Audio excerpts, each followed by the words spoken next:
del DNA. Ya revisamos las proteínas, hablaremos un poco de las vacunas peptídicas o del inmunógeno peptídico. ¿De acuerdo? Bien.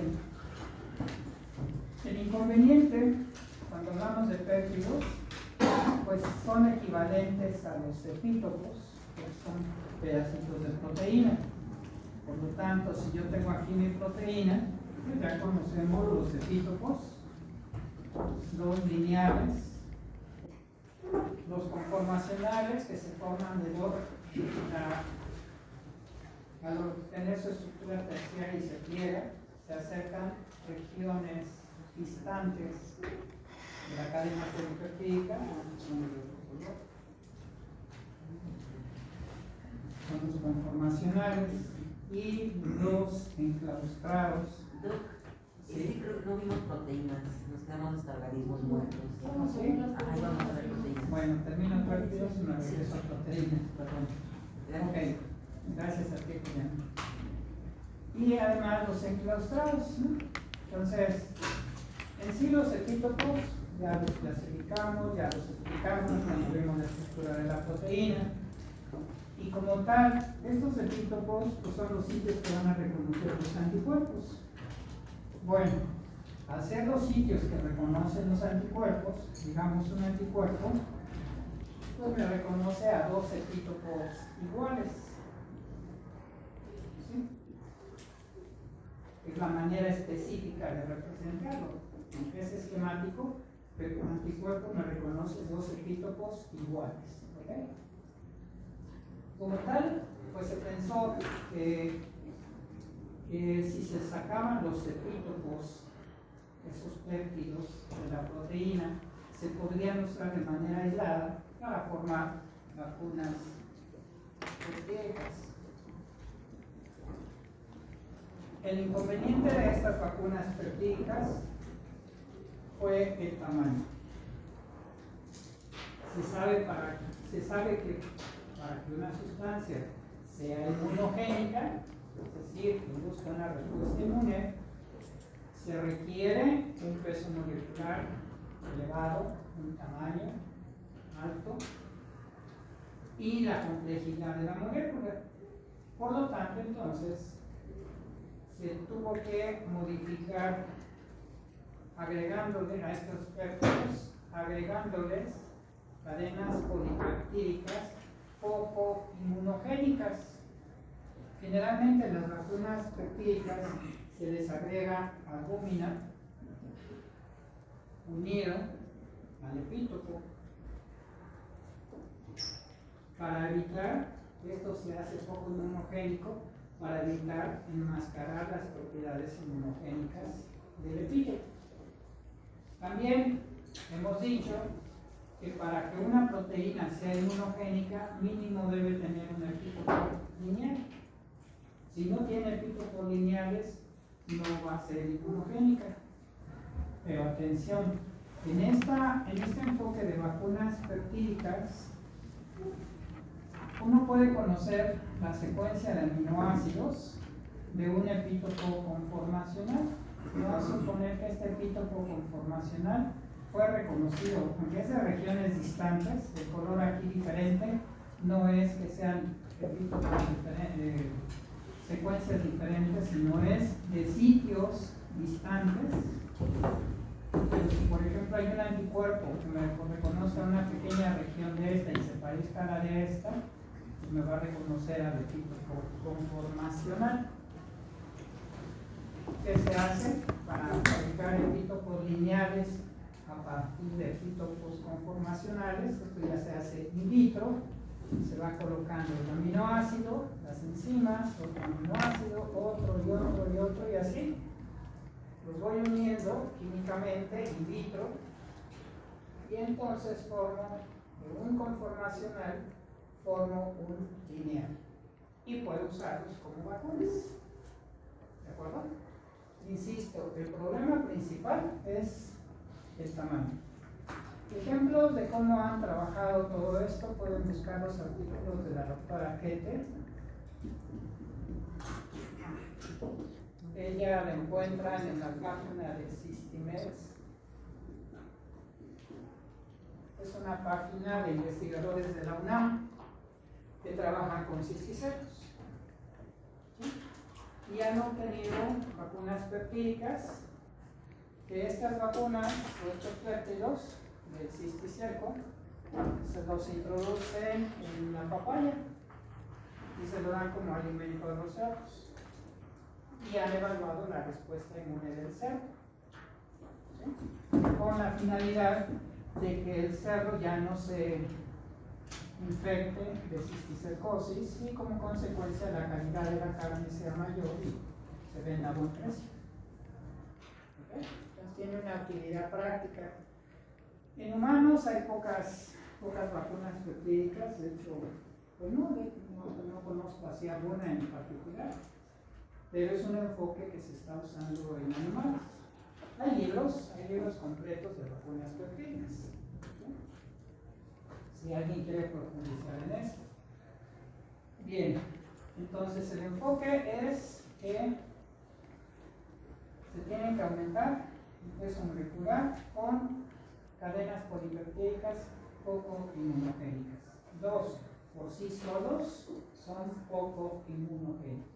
Los péptidos por sí solos son poco inmunogénicos. Bueno, vamos ahora con las proteínas.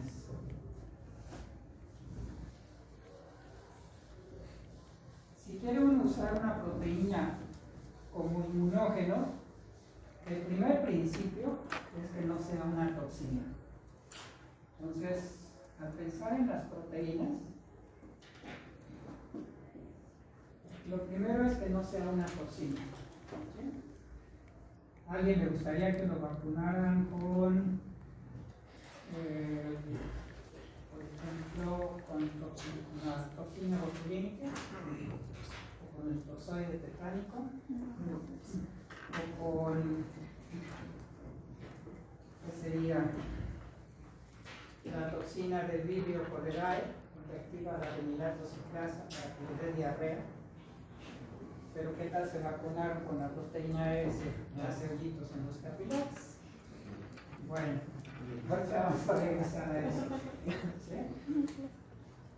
Por lo tanto, si hay vacunas con la proteína S, bueno, mientras sea un vector viral, no es problema. Y si la proteína va como tal, pues la van a neutralizar y no van a tener más complicaciones que las temporales mientras se va neutralizando esta proteína. Mientras no esté modificada, también las proteínas se modifican post-transcripcionalmente. ¿Sí? Es decir, ya que se sintetiza, se hace la traducción, perdón, estoy diciendo tonterías. Ya que la proteína se ha formado, se puede modificar en su estructura química. ¿Sí? Sí hay modificaciones post-traduccionales. Vamos a, para darme a entender en esto, DNA, sabemos que me forma DNA. Y esto se conoce como replicación o duplicación del DNA. De este al RNA mensajero, eso se llama transcripción. Y del RNA mensajero a proteína se llama traducción. Bueno, cuando se traduce una proteína puede haber modificaciones post-traduccionales, ¿sí? Que modifica la proteína. Pero también puede haber modificaciones post-transcripcionales, donde se modifique el RNA mensajero. En el caso de las vacunas con proteínas, podría meterse la proteína completa siempre y cuando no sea una toxina. ¿Sí? Pero en la de AstraZeneca tenemos vector viral y tenemos la proteína. Y es una toxina. ¿Sí? Acuérdense. Hace los hoyitos en los capilares. ¿Cuál es la ventaja? Si no está modificada, entonces será fagocitada, procesada y presentada, se formará memoria, se neutralizará y hasta ahí llegó el asunto. No habrá más complicaciones de esa vacuna. Porque es una proteína como tal, solo se está usando un vector para introducirla. Entonces, el principio es no vacunar con toxinas. Si se quieren neutralizar toxinas, hay que hacer antídotos. Y eso no son vacunas, eso es en animales, ¿de acuerdo? Hay que usar antídotos. En esto de los antídotos es bien importante porque, por ejemplo, en el tétanos tenemos dos. Uno que es el toxoide tetánico y otro es la antitoxina tetánica. A ver, ustedes díganme qué harían. Tenemos una persona con riesgo de que se enterró un clavo y está oxidado. ¿Sí? Típico del Clostridium tetani. Independientemente, y esto sí se los aconsejo, lo hemos hecho, sobre todo con trabajadores de la construcción, que pues dejan todo tirado y tablas con clavos hacia arriba y solitos se ponen las trampas, pisan y ya se enterraron el clavo. Y lo que hacemos inmediatamente es abrirle tal cual, si tenemos las condiciones, y si no, pues ponerle cloro directo y presionarle y cloro directo y ya después se va a vacunar.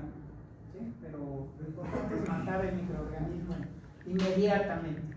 Pues arde, pero no pasa de 3 minutos que tarda, pero ya. Sí, de verdad que yo les aconsejo, ya van a ver por qué se los aconsejo. Ustedes van a decir, este cuate ya se abarató tanto, ¿no? Pero es como la cerveza. La cerveza se dice que es el champán de nosotros los pobres. Y el cloro es el mejor antiséptico, y de hecho lo es. El neutrófilo lo usa, ya veremos cómo lo hace. Y me pueden dar o no la razón, pero el hecho que estoy haciendo cambiar con otras. Ok. Pero viene la pregunta, ¿qué le doy primero? ¿Esto o esto? Ahí las dos. Solo que estas sí la venden en las farmacias y estas son en los hospitales. ¿Qué le doy primero? ¿Qué le aplico primero a mi paciente? Usen razonamiento, no se requiere conocimiento. Solo se requiere que les brinque la neurona. Sería primero la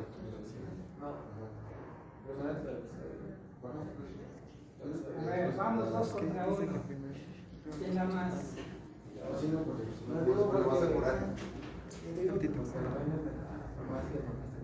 Bueno, ya si no tienes de otra, para rápido sí. Pero ¿qué es lo apropiado, lo correcto? ¿Por qué? Pero primero neutralizarla, ¿no? Ya después, Pero está diciendo, esto ya es un anticuerpo. Son anticuerpos preelaborados. Estos inmediatamente neutralizan. Y ya después, digamos que es el antídoto. Claro, lo mandas al hospital y la tienen y se le ponen. Eso sí es obligado. Pero el toxoide, ¿por qué no? ¿O se lo darían después de aplicarle esta? Pues ¿Vale? no, sí. Pues ya no lo necesito. ¿Podría repetir la pregunta, por favor? Ya le aplicaste el antídoto inmediato, que es la antitoxina tetánica, lo mandaste al hospital y ya le aplican su antitoxina tetánica, que son anticuerpos preelaborados. Ya, ¿le aplicarías el toxoide después de que le aplicaron esto? No. Bueno, ¿No? creo que no. ¿Qué obtendrías con esta y qué obtendrías con esto en su respuesta inmune? Es que con la de abajo generarías una inmunidad pasiva. Y con la otra sería activa, entonces nos conviene que sea activa porque generaría inmunidad. Exactamente, esto neutraliza y es pasivo porque está preelaborado. Esto es activo porque van a inducir su respuesta inmune y, claro, memoria, amplificación, etc. Entonces, a los 15 días de aplicarle esto, se le debe aplicar esta otra. ¿Sí? Y eso sucede con cualquiera que quieran inmunizar, claro. Aquí es también una toxina. ¿Sí? Y esto está también modificado, que no es la que genera la patología como tal. Porque hemos dicho que para que una proteína sea una vacuna, no debe ser una toxina. Aquí estoy metiendo toxoide fetal. ¿Sí? Entonces está modificado por las dosis. Esto es bien importante. Veamos, ustedes están trabajando en urgencias y llega un paciente con VIH y lo acaban de funcionar. Pasaron 5 minutos y se pinchan con la boca. ¿Van a tener ya el VIH? No necesariamente, depende de la cantidad de virus, depende de su sistema inmunológico. Claro, se van a hacer las pruebas, etcétera, todo el chequeo como debe ser, pero ahí va a depender mucho la cantidad del patógeno, ¿sí? El número de patógenos. No lo hagan desde luego. Ok, entonces las proteínas como tal nos dan, si analizamos este enfoque, estamos buscando seguridad, pero no se pierde de vista la eficacia. En el caso de las vacunas, pues no va a corregir signos y síntomas de una enfermedad. En el caso de las vacunas, lo que estamos buscando es generar una respuesta inmune celular para que tenga memoria, para que me produzcan anticuerpos altamente específicos y muchos de ellos. ¿Sí? Entonces la eficacia de una vacuna será en que genere memoria. La seguridad, que no haya efectos colaterales. ¿Por qué se ha ido simplificando los inmunógenos en moléculas no más sencillas, sino en estructuras separadas? Pues porque aquí tengo menos eficacia, porque podría inducir la enfermedad si no cuido el inmunógeno. De ahí la ventaja de muchos antídotos o vacunas que están liofilizadas. ¿Sí? Acuérdense del concepto y véanlo en la penicilina, en los frasquitos. Dice liofilizado, viene en polvo, que está deshidratado. Entonces, liofilizado quiere decir que se le quitó el agua en vacío y a bajas temperaturas. ¿Sí? Así es como se deshidrató. Bajas temperaturas y al vacío. Eso es liofilizado. Bueno, ok. Si analizamos el caso de las proteínas, mientras no sea una toxina, va a ser eficaz y relativamente seguro. ¿Okay? Pero si uso toxinas, tengo cierto riesgo que tengo que estar vigilando a mi paciente. Pasamos ahora ya a estas dos. Bueno. Nuevamente, para entender las vacunas por RNA mensajero, y aquí ya vamos a entrar en esta controversia, pero la decisión, como siempre, es de ustedes, van a ser médicos, y uno comparte información. Además, estamos, en mi caso, estoy seguro de que lo que les comparto está publicado, etc. Y ustedes deben formar su propio criterio, leyendo críticamente y razonando lo que les planteamos. Abusados. Bueno, lo primero, de lo que poníamos aquí, del DNA, cuando pasa al RNA mensajero, y luego a la proteína. Este es un RNA. Cuando se lleva a cabo la síntesis de proteínas, pues en las unidades del ribosoma, llega el RNA mensajero con sus tripletes, el codón y el anticodón. Este RNA mensajero, aquí estaría el RNA ribosómico, que es el que supervisa el empalme de los tripletes. Aquí el otro triplete es del RNA de transferencia, ¿ok? Para que se lleve a cabo la síntesis de proteínas. Ya si ustedes quieren ser específicos, ciclo aminoácido, ciclo peptidil, y aquí se fue formando la cadena polipeptídica. Además, el RNA mensajero tiene los llamados punto y coma, donde se detiene y se sigue otra proteína. ¿Sí? Pero también hay otros RNAs, se les llama microRNAs, microRNA, o también llamados RNAs de interferencia. Hoy en día, esto ya no es nuevo, ya hace como 10, 15 años empezó a descubrirse esto de los microRNAs, y estos pueden cortar al RNA mensajero e interrumpir la traducción. Este fenómeno que estoy poniendo aquí es la traducción, de aquí a aquí. ¿Sí? Hoy se usan hasta para bloquear la síntesis de proteínas de células cancerosas. ¿Sí? Regresamos. Si ya se conoce este sistema, ¿por qué se eligió a estas moléculas? Primero, por sí solos aparentemente no iban a inducir la enfermedad, por sí sola la molécula. Pero el problema era cómo introducirlos a las células. El RNA se puede introducir y traducirse en el citoplasma.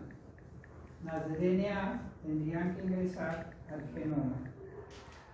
El combinar material genético con las células o con organismos, a esto se le conoció en su momento como ingeniería genética. Les estoy hablando más o menos por el año 1978-79. Todavía no estaban en proyecto, ni siquiera ustedes, ¿no? Pero por esos años, pues yo ya andaba aquí dando guerra en la facultad, y le decía a mi maestro de genética, excelente genetista, el doctor Ivanoy Gamboa, gran maestro de nosotros, que yo quería hacer mi tesis sobre ingeniería genética. Bueno, y sí, ¿qué es eso? Estaba muy novedoso. A nivel internacional estaba la polémica porque esto quería decir combinar material genético de dos especies. Entonces se le empezó a llamar el DNA recombinante. ¿Y por qué era peligroso esto, en cierta manera, de manipular el material genético? En el ser humano meterle material genético extraño. Bueno, ya la naturaleza de por sí combina material genético. Nuestro genoma tiene infinidad de secuencias víricas incorporadas a nuestro genoma. ¿Sí? Ustedes saben que el genoma, pues sí, como tal, son nuestros genes que están en cada cromosoma. ¿Sí? Y que cuando nos reproducimos en la meiosis 1, pues ocurre el intercambio de material genético, la recombinación genética. Bueno, ahí es la recombinación natural. Pero ya hablar de una célula, ¿sí estás con nosotros? Ya cuando queremos combinar una especie con otra, dio lugar a una serie de cosas como fue terapia génica, que en este caso es introducir el gen sano en un paciente que tiene defectos de un gen. ¿Sí?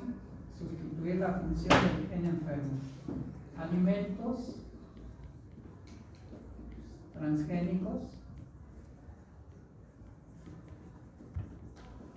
o bien animales también transgénicos.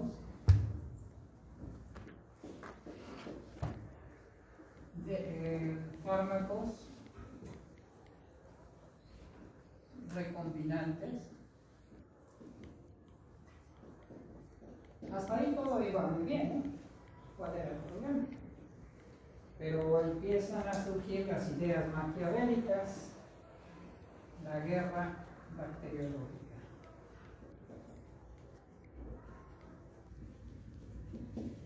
En los años que les digo, 78-79, estaba la Guerra Fría, como siempre, ¿no? Estados Unidos y Rusia. Y en esto de la guerra bacteriológica, precisamente estaba la reglamentación de las técnicas de combinar material genético de una especie a otra. ¿Sí? Por ejemplo, el anthrax, un ejemplo, una cosa sencilla. Yo agarro aquí una bacteria, una E. coli, y en su genoma le pongo aquí un gen diferente que la haga muy agresiva, y que solo yo tengo el tratamiento para bloquear la proteína que va a producir ese gen, solo yo. ¿Sí? Y desde luego trabajo para la ciencia militar, el gobierno. Y esto, tan sencillo, vamos a suponer que el país que estuviera, entre comillas, contra México y dándole muchas situaciones conflictivas, pues mandamos a algún turista con un tubito y lo suelta en el agua. Así les da una diarrea y mata a todos los humanos y ni se destruyen edificios, combustibles, etcétera, todo lo que hay intacto, pero sobreviven los humanos. Así es la guerra bacteriológica. ¿Sí? Ideas maquiavélicas, pues. Aquí las tenemos naturalmente. Vienen los extranjeros, la E. coli enterotoxigénica, y les va como en feria al inicio con unas gastroenteritis que casi los matan. ¿Sí? En serio, en serio. Es la venganza de Montezuma. O bien la entamoeba histolítica también hace estragos porque nos visitan. Pero por eso hay que saber dónde llevarlos a comer, si no les da como en feria. No están acostumbrados a nuestros bichos, en pocas palabras. Pero ya hacer combinación de material genético, eso ya es con fines de la guerra bacteriológica. ¿Existe? Sí, sí existe. Sí se hace. Sí se hace. La guerra es terrible, ¿no? Bueno, sin embargo, fíjense aquí, fármacos recombinantes. ¿Qué se hace? Lo mismo en bacterias o en levaduras. Se les introduce un gen humano, vamos a poner el más clásico, de la insulina humana, en levaduras. Entonces, a la bacteria o en la levadura, yo le pongo el gen humano de la insulina y pongo a trabajar a la levadura para que me produzca insulina humana. Es el caso de la insulina Lantus, muy efectiva y de las mejores en cuestión de que no genera efectos secundarios. Antes de las técnicas del DNA recombinante, se sacrificaban miles de cerdos y se obtenía el páncreas de ellos. Y de ese páncreas se obtenía la insulina de cerdo y apenas microgramos. Apenas microgramos. Muy poquitito se obtenía. Pero también tenía muchos efectos colaterales. Claro, pues es de cerdo. ¿Sí? Muchos. Con esto, los pacientes, ya sea diabetes tipo 2, resistentes a los fármacos de orales, o bien los de tipo 1, diabetes tipo 1, más o menos controlan su insulina. ¿Sí? Más o menos. Es recombinante. Entonces, no todo lo recombinante es malo. El asunto está cómo hago la recombinación. ¿Sí? O sea, la idea es fantástica. Ponerle el RNA mensajero para que me produzca la proteína en mis células. Si es en la bacteria, pues no es problema, es una bacteria o una levadura y saco la insulina y ya la uso en mis pacientes. Esto no es lo único. Interferones que se usan en inmunología, en pacientes para aumentar su respuesta inmune o como antivirales, son recombinantes. Y vienen hasta modificados. Está el interferón alfa 2B pegidado, el interferón alfa 2B, interferón gamma, interferón beta, todos son recombinantes. Eritropoyetina, trombopoyetina, hematopoyetina, factores de crecimiento para granulocitos, para monocitos, para todos ellos son recombinantes. Factores de la coagulación, factor 8, factor 9, también son recombinantes. Ustedes pueden buscar en internet ejemplos de fármacos recombinantes y van a encontrar infinidad de ellos, muchísimos. ¿Sí? Por lo tanto, esta tecnología hoy en día es una rutina primero. Usar fármacos recombinantes es una rutina.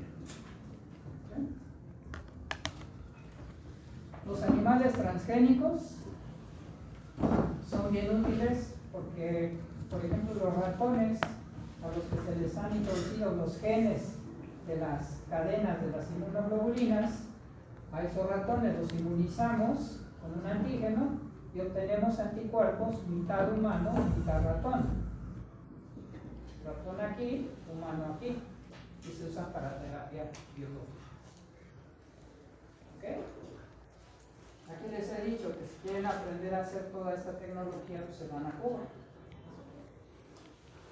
No a Varadero, por favor, al Polo Científico, al Instituto de Inmunología Molecular. ¿Sí?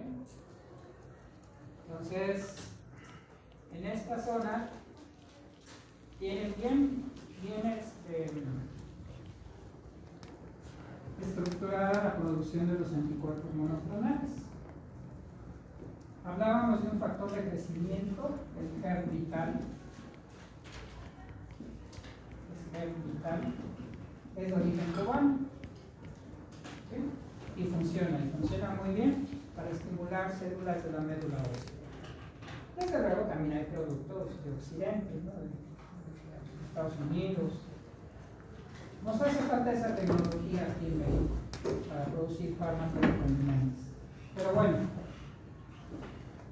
¿qué sucede entonces? Les decía, la idea es buena. Pero entonces, ¿cómo introduzco el RNA mensajero en la célula? Porque de entrada, mi célula tiene una membrana lipídica y el RNA no es liposoluble. Ni el DNA ni el RNA es liposoluble. Por lo tanto, necesito meterlo en un vehículo. Puede ser en un liposoma. Y los liposomas no son más que esferas con una bicapa lipídica. No confundir liposoma con micela. Por favor, en esto sí, pónganse abusados.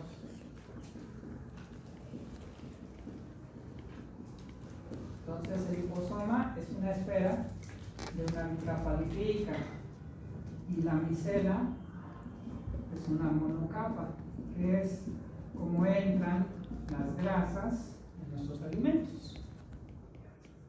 ¿Sí? Y ya los ácidos lineares se meten aquí, funcionan como detergentes. Aquí se llama emulsificación y separan a los lípidos. Y ahora sí, la lipasa lo pueden degradar y separar glicerol y los ácidos grasos. El liposoma, aquí, Carla, el liposoma lleva adentro el RNA mensajero. Pero viene otra cosa interesante y que preocupa. El RNA mensajero normalmente se va degradando, como cualquier molécula de nuestras células. ¿Sí?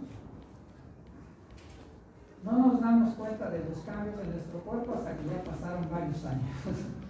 ¿Sí? Pero diario hay cambios en nuestro organismo, en nuestra función, en nuestra estructura. Es más, hay cambios hasta en segundos.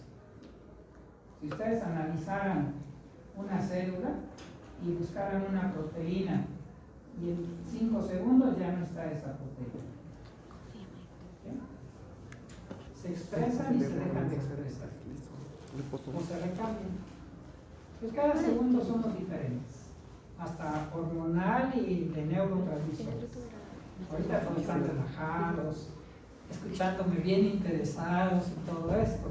Pero si empiezo a ir de roñoso y de grosero y a agredir a alguien, inmediatamente hago que segregue catecolaminas y cambia completamente su bioquímica. Bueno, esto que les estoy diciendo, necesito darle estabilidad porque esto se degrada fácilmente.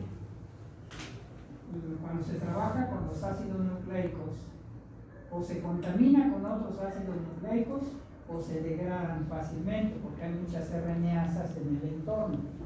Por eso las vacunas se modifican epigenéticamente. Conclusión, las vacunas que llevan el RNA mensajero de la proteína S, que ya de por sí en el coronavirus es una toxina, su RNA está modificado epigenéticamente. ¿Sí? Nuestro genoma no cambia, usados.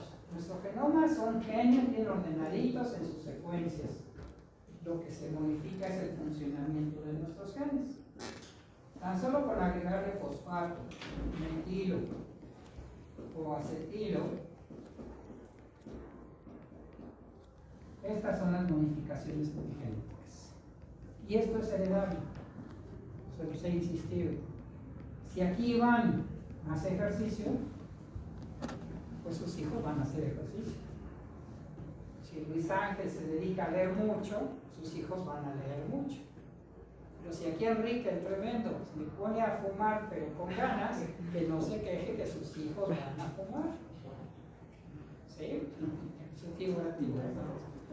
Si por ejemplo aquí Rubén entra duro a las chelitas, pues igual los hijos van a entrarle duro a las chelitas, no se me vayan a quejar, ¿no es cierto? No, ya no, se lo dejo más. Esto es real. No es mutación, no es evolución, no son cambios evolutivos, son cambios epigenéticos que se ven. Así es que si hacen cosas buenas con su cuerpo, están garantizando. En otras palabras, ¿se podría decir que nuestros hábitos dependen mucho de cómo actuaban nuestros padres?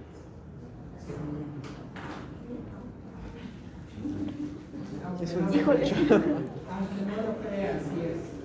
¿Sí? Lo que hicieron sus papás, digo, en general hablo, lo que hacen nuestros papás, si se probaron la marihuana en algún momento, aguas. Sí, sí, aguas.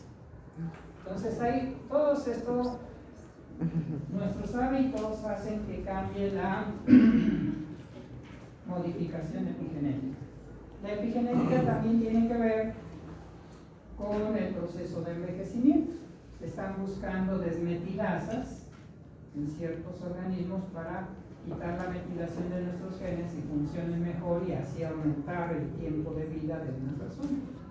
Interesante todo esto. Pero bueno, vamos ahora aquí con la vacuna del RNA mensajero. Se le agregan muchos metilos, se modifica epigenéticamente. ¿Para qué? Para que se mantenga estable y dure más tiempo este RNA.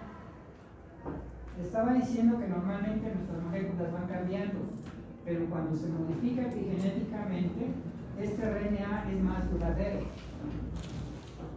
Ahora es miento, pero ahorita si alguien se aplicó Pfizer, sigue todavía produciéndose proteína S en su organismo y haciéndole hoyitos a sus capilares. Feliz las proteínas. Haciéndole hoyitos y hasta con riesgo de que se le infarten, una embolia, etc. Aquí es donde ustedes, si se pusieron Pfizer, pues deben aplicarse su aspirina Protect, que son 100 miligramos. 100 miligramos al día. Y no quieren diario, una cada tercer día. Así muy malo, una a la semana ya. Para que tengan algo de baja de coagulación en su tiempo después de coagulación. Lo ideal es una cada tercer día, Eso pues se como el espíritu. Su organismo les ayuda a neutralizar la proteína que se está produciendo a cada rato. Por lo tanto, la conclusión aquí es, si el RNA, que por un lado está hipermetilado, por otro lado, para que pueda entrar a la célula, yo pongo ese RNA hipermetilado, mensajero, pero hipermetilado, lo pongo en los liposomas. Esto ya está en la página de la Organización Mundial de la Salud. Antes fue clandestina la manera de cómo se consiguieron las patentes de Pfizer con su composición química. Ahorita ya, y hay como 7 componentes más que tiene esa vacuna y que es tóxica. Viene el asunto. Este liposoma, para que se fusione aquí, lípido a lípido, se usa polietilenglicol. En el laboratorio, antes de las vacunas, antes de estar en el hospital con los residentes, administrando toda la investigación, yo ya sabía de polietilenglicol porque en nuestras áreas lo usamos para fusionar células. Y un experimento común en inmuno es tomar una célula de mieloma y un plasmocito. Esta es inmortal, pero no produce inmunoglobulinas. Esta produce inmunoglobulinas, pero es mortal. Cuando fusionamos, se vuelve inmortal esta célula con doble núcleo. Se llama hibridoma. Y esto es la base de la tecnología de producir anticuerpos monoclonales y deja muchísimo dinero. Es un negocio muy rentable y alcanza para cualquiera que quiera dedicarse a eso.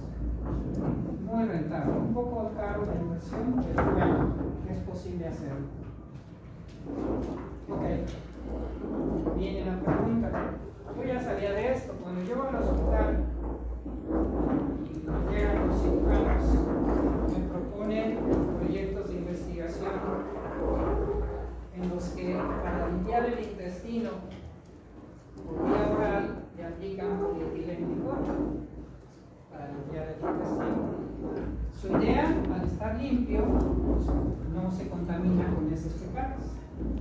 Lo que sucedía con los pacientes es que las células del intestino se fusionaban con este y el intestino quedaba esfacelado, sin epitelio.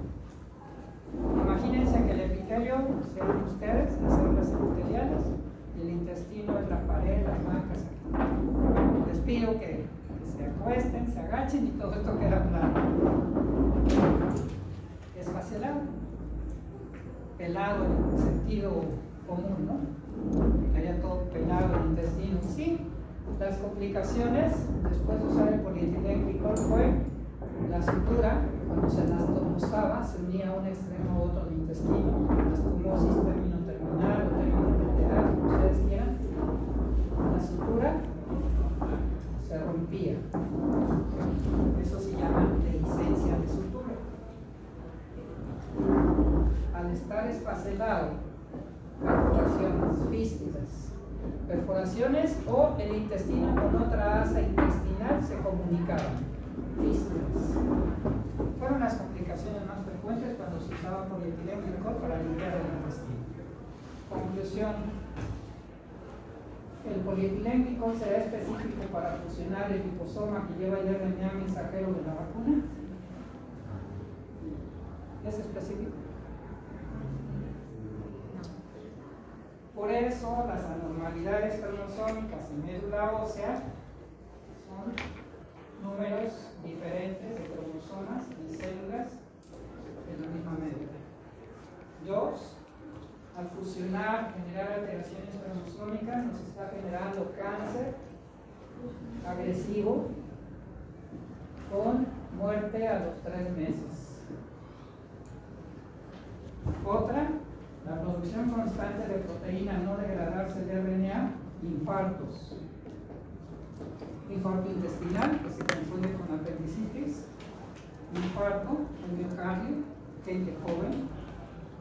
Yo ya lo he vivido de primera mano con mis alumnos. ni siquiera con conocidos en este momento. O personas que de momento van caminando y con infarto. Jóvenes.